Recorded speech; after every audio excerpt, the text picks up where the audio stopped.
चलिए आज शुरू करते हैं। गोस्वामी तुलसीदास द्वारा रचित श्री रामचरितमानस से लिया गया यह वन पथ पर कवितावली है। यह कवितावली अयोध्या कांड से लिया गया है। रामचरितमानस में अयोध्या कांड का जो वर्णन है उसमें से लिया गया है। यह कवितावली है। सबसे पहले हम पहली कवितावली देखते हैं। वन पथ पर यह उस समय की कहानी है जब श्री रामचंद्र जी को वनवास मिला हुआ था। और श्री रामचंद्र जी जब वन जा रहे थे तो सीता जी बोली कि मैं भी आपके साथ चलूंगी, और उनके साथ लक्ष्मण भी जाने के लिए तैयार हो गए। घर से बाहर यानी महल से बाहर ये लोग निकलते हैं, और निकलने के बाद रास्ते का जो वर्णन है, जब निकलते हैं उसी समय का यह वर्णन गोस्वामी तुलसीदास जी करते हुए लिखे हैं। क्या लिखते हैं कि पुरते निकसी रघुबर बधू। पुर का मतलब होता है महल। महल से निकलती हैं रघुबीर बधू। रघुबीर बधू मतलब रघुबीर बधू अर्थात सीता जी। घर से जब एक साथ ये लोग निकलते हैं, कौन कौन निकलते हैं? रामचंद्र जी, लक्ष्मण और सीता जी, उनकी प्रिय पत्नी सीता जी एक साथ जब निकलते हैं तो निकलने के बाद धरिधीर दये मग में डग द्वय। धरिधीर बड़े ही धैर्यतापूर्वक कुछ ही कदम चले थे। दय मग में, मग मतलब रास्ते में, डग द्वय यानी दो ही कदम रखे थे। अर्थात दो ही कदम का मतलब कुछ ही दूर चले थे, अर्थात 2-4 कदम ही सीता जी कुछ दूर ही अभी चली थी महल से निकलने के बाद। तभी होता क्या है, झलकी भरी भाल कनिजल की। झलकी यानी झलकने लगी, अर्थात दिखाई देने लगी। क्या दिखाई देने लगी? भरी भाल। भरी मतलब भरा हुआ, भाल मतलब माथा। उनका माथा भरा हुआ दिखाई देने लगा। कनि जल की, कनि मतलब कण से, जल जल मतलब जल की। जल के कण से उनका माथा भरा हुआ दिखाई देने लगा, अर्थात कुछ दूर ही सीता जी चली हुई थी और उनके माथे पे पसीना दिखाई देने लगा। पुट सूख गए मधुराधर वै।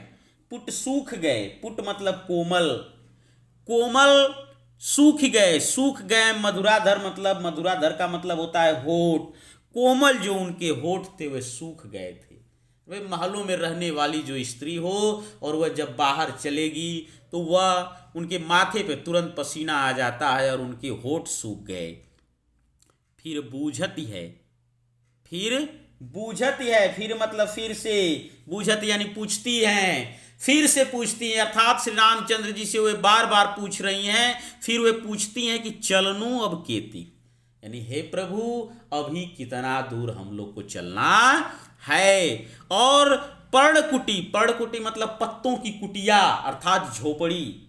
हमें झोपड़ी करिहो की तो है, और कहाँ पे हमें झोपड़ी बनानी है। बड़े ही घबराए हुए स्वर में पूछती हैं कि अब हमें कितने दूर चलना है और हमें झोपड़ी कहाँ बनानी है।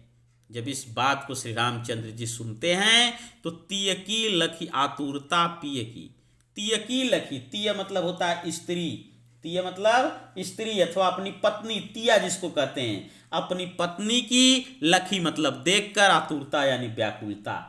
अपनी पत्नी की व्याकुलता को देखकर पिय की अखिया, पिय मतलब पिया अर्थात पति, अर्थात श्री रामचंद्र जी, श्री रामचंद्र जी की अखिया अति चारु चली जल च्वय।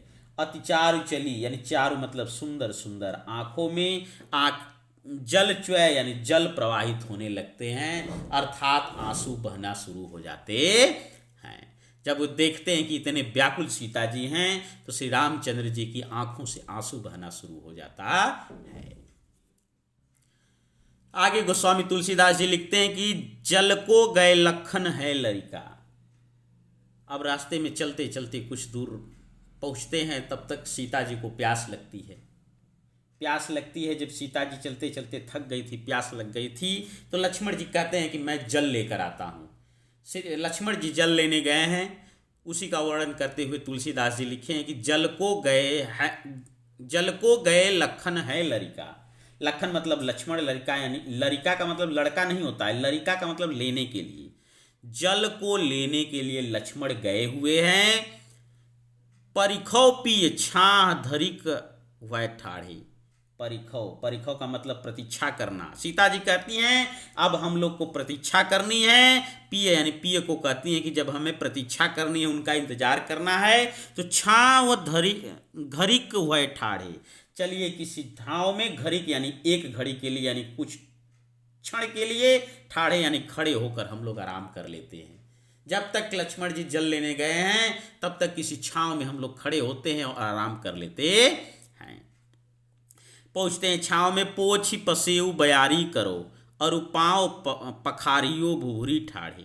पोछ पसेऊ बयारू करो यानी पसेऊ का मतलब होता है पसीना। सीता जी श्री राम जी से कहती हैं तब तक, जब तक लक्ष्मण जी आते हैं तब तक मैं आपका पसीना पोंछ देती हूँ और बयारी करो और कुछ हवा दे देती हूँ। आपका पसीना पोंछती हूँ और कुछ बयार कर देती हूँ यानी हवा दे देती हूँ। और पाँव पखारियो भुभुरी ठाड़े। भुभुरी का मतलब होता है धूल या बालू में चलते हुए आपके पैर दुख गए होंगे, जलने लगे होंगे, तब तक उस पैर को हम पखार दे रहे हैं अथवा धो दे रही हूँ, जब तक लक्ष्मण नहीं आते हैं। तुलसी रघुबीर प्रिया श्रम जानकी। तुलसीदास जी वर्णन करते हुए लिखे हैं, तुलसीदास जी रघुबीर अर्थात श्री रामचंद्र जी प्रियाश्रम, प्रिया मतलब होता है अपनी पत्नी को, श्रम मतलब थका हुआ। समझ जाते हैं सीता जी श्री रामचंद्र जी यह समझ जाते हैं कि मेरी पत्नी सीता जी बहुत थक चुकी हैं। प्रियाश्रम बहुत मेरी पत्नी थक चुकी हैं, जान यानी जानकर, कै बैठी विलंब ली कंटक गाढ़े। कै बैठी और उनको ले जाकर छांव में बैठ जाते हैं और बैठी विलंब लौ कंटक काढ़े यानी कंटक का मतलब होता है काटे, लौ मतलब बहुत देर तक, बहुत देर तक सीता जी के पैरों में चुभे कांटे को श्री रामचंद्र जी निकालना शुरू कर देते हैं। वो समझ जाते हैं कि मेरी पत्नी थक चुकी हैं और आराम करना चाहती हैं, इसलिए वे बैठकर उनके पैरों का कांटा निकालना शुरू कर देते हैं। जानकी नाह को नेह लख्यो, जानकी यानी सीता जी, नाह मतलब पति के, नेह मतलब प्रेम को लख्यो यानी देखकर। सीता जी श्री रामचंद्र जी के प्रेम को देखकर पुलकोतनी, उनका शरीर पुलकित होने लगता है अर्थात रोमांचित होने लगता है, आनंदित होने लगता है। बार बिलोचन बाढ़े और आंखों में, बिलोचन यानी नेत्र अथवा आंखों में, बाढ़े यानी आंसुओं की बाढ़ आ जाती है अर्थात आंसू गिरने लगते हैं।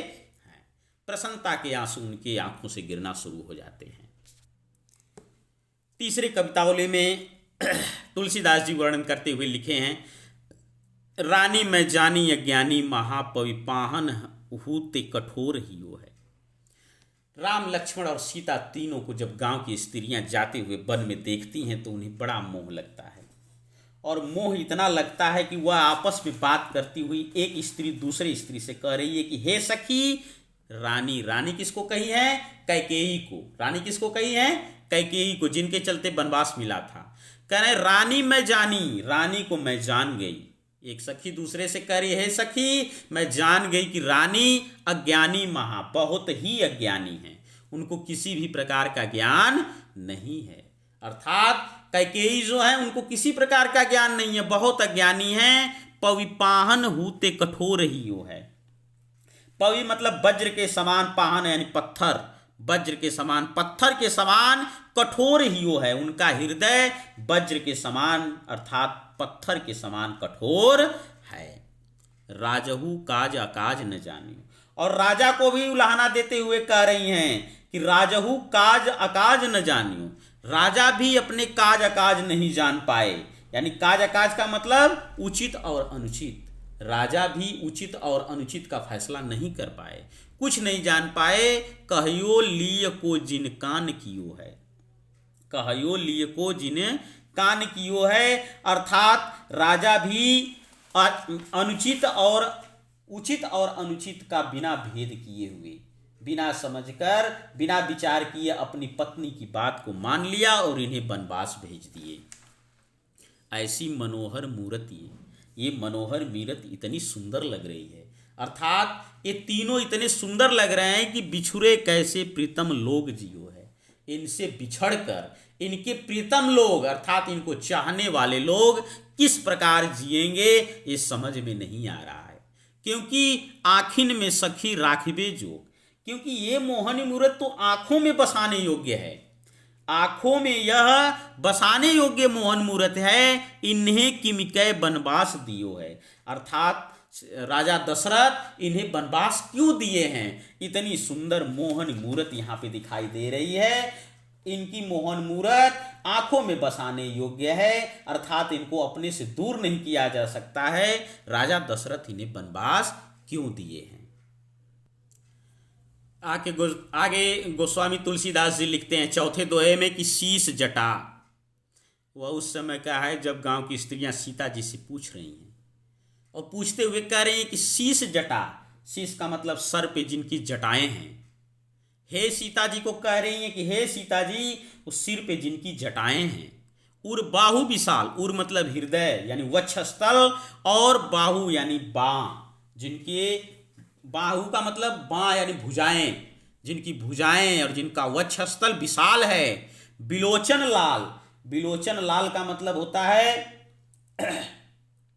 बिलोचन लाल, अर्थात नेत्र जिनके लाल हैं। बिलोचन का मतलब आंखें लाल, जिनकी आंखें लाल लाल हैं। तिरछी सी भौहें, और भौहें कैसी हैं? तिरछी तिरछी जिनकी भौहें हैं।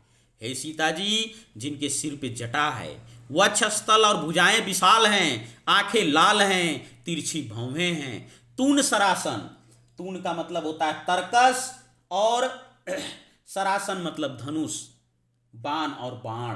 तरकस में बाण जिनके हैं और जो धनुष लिए हैं, तीर बाण धनुष जो धारण किए हैं। तुलसी बन मार्ग में सूठी सौहें। तुलसीदास जी कहते हैं कि सखियां कह रही हैं कि वन मार्ग में सूठी सोए, वन मार्ग में जब वे रास्ते पे चल रहे हैं, वन मार्ग में वह सूठी सौहें, सूठी मतलब अत्यधिक या बहुत ज्यादा, सौहें यानी सुशोभित हो रहे हैं, बहुत ही अच्छे लग रहे। सखिया कह रही है सीता जी वो बहुत ही अच्छे लग रहे हैं। सादर बारही बार सुभाए चित, सादर बारही बार यानी जो बार बार आदर व प्रेम पूर्वक, बार बार जो आदर और प्रेम पूर्वक तुम त्यों हमरो मन मोहे, तुम्हारी तरफ जो देख रहे हैं वह हम लोग के मन को भी मोहित कर रहे। वो जो चल रहे हैं वह तुम्हारे तरफ बार बार आदर और सम्मान पूर्वक देख रहे हैं, जो हम लोगों के मन को भी मोहित कर रहे हैं। पूछती ग्राम बधू, गांव की स्त्रियां पूछ रही हैं सीय, सीयसो यानी सीता से, सीता से गांव की स्त्रियां पूछ रही हैं कहो सांवरे से। हे सीता जी, वह सांवले से अर्थात श्री रामचंद्र जी की तरफ इशारा करते हुए कह रही हैं कि वह सांवले से जो हैं सखी रावरे को है। हे सखी वह तुम्हारे कौन हैं, अर्थात हे सखी तुम्हारे वह रिश्ते में कौन लगते हैं। गांव की स्त्रियां अक्सर पूछते हैं ना, किसी के साथ कोई चला जाता है, अपनी पत्नी के साथ अगर कहीं आप जाएं तो कुछ स्त्रियां हैं तो पत्नियों से पूछते हैं अरे वो आपके कौन हैं जो साथ में हैं। तो गांव की स्त्रियां भी पूछ रही हैं कि हे सखी वह सांवले से जो साथ में चल रहे हैं वह तुम्हारे कौन हैं। आगे गोस्वामी तुलसीदास जी 5वीं कवितावली में वर्णन करते हुए लिखे हैं सुनि सुंदर बैन सुधारस सानी। सुनि सुंदर बैन, सुनी मतलब सुनकर, सुंदर बैन यानी अच्छे वचन को जब गांव की स्त्रियां पूछ रही थी तो इस सुंदर से वचन को सुनकर सुधारस सानी, सुधारस मतलब अमृतमयी, अमृतमयी इस सुंदर वचन को सुनकर, सुंदर वाणी को सुनकर सीता जी सयानी है जानकी जानी भली। सयानी है जानकी, सयानी मतलब चतुर। सीता जी बहुत ही चालाक थी और वह समझ जाती हैं जानकी जानी भली, वह भली प्रकार यह समझ जाती हैं कि लोग मुझसे पूछना क्या चाह रहे हैं। ये स्त्रियां क्या पूछना चाह रही हैं, वो समझ गई कि स्त्रियां यह जानना चाहती हैं कि यह जो साथ में चल रहे हैं उनके साथ तुम्हारा संबंध क्या है। तो सीता जी भी बड़ी चालाक थी। तिरछे करी नैन दे, तिरछी नैनों से उनके तरफ देखना शुरू कर देती है, यानी मर्यादा का पूर्ण रूप से ख्याल रखती हैं और उनके प्रश्न का उत्तर देती हैं। प्रश्न का उत्तर कैसे देती हैं? तिरछी नैन कर कर श्री रामचंद्र जी की तरफ देखने लगती हैं। दैसैन तिन्हें समुझाई कछु मुस्काई चली, और इस प्रकार केवल इशारे से ही उन्हें समझा देती हैं कि ये मेरे, इनके साथ मेरा क्या संबंध है। श्री रामचंद्र जी की तरफ तिरछा नैन करके देखती हैं और मुस्काई चली, और मुस्कुरा कर आगे बढ़ जाती हैं। अर्थात स्त्रियां समझ जाती हैं कि इनके साथ इनका क्या संबंध है। उनके तरफ सीता जी तिरछा नयन कर कर श्री रामचंद्र जी के तरफ देखती हैं और मुस्कुरा कर आगे बढ़ जाती हैं। कुछ कहने की जरूरत नहीं पड़ती, अर्थात सीता जी मर्यादा का पूर्ण रूप से पालन करते हुए संकेत द्वारा ही उन्हें समझा देती हैं कि ये मेरे क्या लगते हैं। तुलसी तेहि अवसर सौहे सभे अवलोकी। तुलसीदास जी कहते हैं कि तेहि अवसर यानी उसी समय, तुलसीदास जी कहते हैं कि उसी समय स्त्रियां जो हैं श्री राम के सुंदरता को देखकर अवसर सौहे सभे अवलोकी, सुंदरता को सभी लोग बड़े ही ध्यान से देखना शुरू कर देती हैं। लोचन लाहू अली, लोचन लाहू अली, अली का मतलब सखियां, जो सखियां थी उनकी सुंदरता को देखकर अपनी आंखों को आनंद प्राप्त करने लगी, अर्थात खुशी प्रदान करने लगी। देखकर बहुत ही खुश होने लगी। ऐसा लग रहा था जैसे अनुराग तड़ाग, जैसे लग रहा था अनुराग तड़ाग का मतलब प्रेम रूपी तालाब में, प्रेम के तालाब में भानु उदय यानी श्री रामचंद्र जी रूपी सूर्य उदित हो गए हैं। ऐसा लग रहा था कि प्रेम रूपी तालाब में श्री रामचंद्र जी रूपी सूर्य उग गए हैं और बिकसी मनो मंजुल कंज कली। ऐसा लग रहा था कि स्त्रियों का जो नेत्र है उसको यहाँ पे कमल कहा गया है। उनके नेत्र रूपी जो कमल है, स्त्रियों का जो नेत्र था उसको कमल कहा गया है। स्त्रियों के नेत्र रूपी कमल इस श्री रामचंद्र जी रूपी सूर्य को देखकर प्रेम रूपी तालाब में खिल गए हैं, ऐसा प्रतीत होने लगा। अर्थात सारी स्त्रियां बहुत प्रसन्नचित होने लगी, उनके नेत्रों ने अपने जीवन को सफल बना लिया, बहुत ही प्रसन्नचित समझ लिया। यह कवितावली है, अयोध्या कांड से लिया गया है, गोस्वामी तुलसीदास द्वारा रचित श्री रामचरितमानस से। यह इस तरह आपका समाप्त होता है। बनपत